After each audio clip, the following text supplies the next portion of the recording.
आज का एपिसोड शुरू होता है एक हल्के फुल्के लेकिन भावनात्मक सीन से। तुलसी तरह तरह के मसालेदार कबाब चख रही होती है।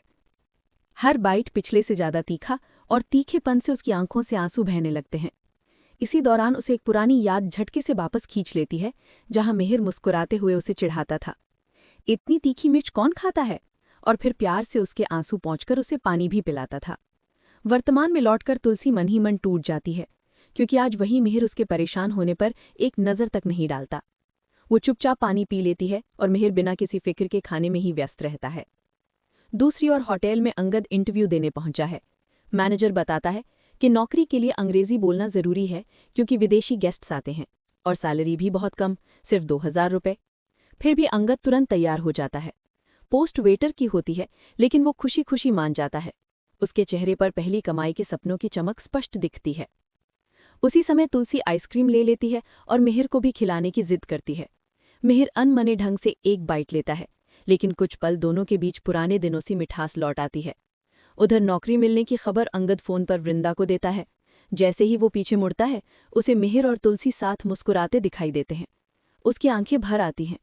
वृंदा कहती है, जाकर मिल लो, पर अंगद सिर हिलाकर बोझिल आवाज में कहता है कि पहले ही उसकी वजह से रिश्तों में दूरी आई थी, इसलिए अब वो उनकी खुशी में दरार नहीं डालना चाहता। इसके बाद मिहिर तुलसी को घर लेकर लौटता है। तुलसी खुशी खुशी बताती है कि आज का दिन उसे बहुत अच्छा लगा। उसे मिहिर का वो वादा भी याद आता है कि वो रात भर उसकी हर बात मानेगा। वो उसका हाथ पकड़कर एक कमरे की ओर ले जाती है और अंदर नॉयना को देखकर मिहिर एकदम सन्न रह जाता है। यहाँ से एक और फ्लैशबैक खुलता है। मिताली बेफिक्र होकर चिप्स खा रही होती है, लेकिन तुलसी को देखते ही दुखी होने का नाटक शुरू कर देती है। तुलसी उसे पसंद का थेपला देती है, लेकिन मिताली कहती है कि उसे भूख ही नहीं लगती। तुलसी उसे प्यार से समझाती है कि अंगद आगे बढ़ चुका है और अब उसे अपनी जिंदगी को नए सिरे से शुरू करना चाहिए। मिताली नाटक जारी रखती है, चिप्स छुपाकर रोने का बहाना करती है और कहती है कि वो परी को अपनी शादी के पुराने कपड़े दे देगी। तुलसी उसे भरोसा दिलाती है कि सही समय आने पर उसकी भी शादी एक अच्छे परिवार में होगी। वर्तमान में नॉयना के घर आने पर तुलसी कोशिश करती है कि वो और मिहिर अपने मन की कड़वाहट खत्म करें। तुलसी दोनों से कहती है कि गलती अंगद की थी, इसलिए वो और मिहिर दोनों उसकी ओर से माफ़ी मांगते हैं। तुलसी चाहती है कि पुरानी दोस्ती वापस लौट आए। इधर घर पहुंचते ही अंगद वृंदा को बताता है कि उसे नौकरी मिल गई है।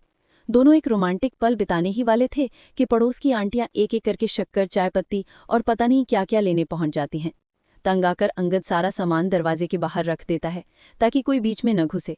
लेकिन तभी सुप्रिया का बेटा वापस लौट आता है और माहौल फिर किरकिरा हो जाता है। उधर मिताली गुनगुनाती हुई ब्रानी हाउस पहुंचती है। तुलसी को देखते ही वो फिर से चोट वोट का नाटक करने लगती है। तुलसी उसे समझाती है कि इंसान का वजन या रूप देखकर कोई रिश्ता तय नहीं होता। दिल, इरादे और सोच सब कुछ बदल देते हैं। लेकिन मिताली समाज के ताने सुनाकर अपनी बात मनवाने की कोशिश करती रहती है। तुलसी उसे दिलासा देती है कि वक्त हमेशा एक जैसा नहीं रहता। एपिसोड के क्लाइमैक्स में अंगद नौकरी पर जाने की तैयारी करता है। वृंदा उसे दही चीनी खिलाती है। सुप्रिया तंज कसती है कि वेटर की नौकरी में तो झूठे बर्तन उठाने पड़ेंगे, लेकिन तुरंत बात बदलकर कहती है कि अंगद हर काम अच्छे से कर लेगा। दूसरी तरफ नॉयना सुज्जू को बताती है कि वो रमन से शादी नहीं करेगी। उसे पूरा भरोसा है कि मिहिर उसकी इस शादी को कभी होने नहीं देगा। इस बार उसने तय कर लिया है कि वो मिहिर की अच्छाई का इस्तेमाल अपने फायदे के लिए करेगी। और इसी मोड़ पर एपिसोड खत्म हो जाता है।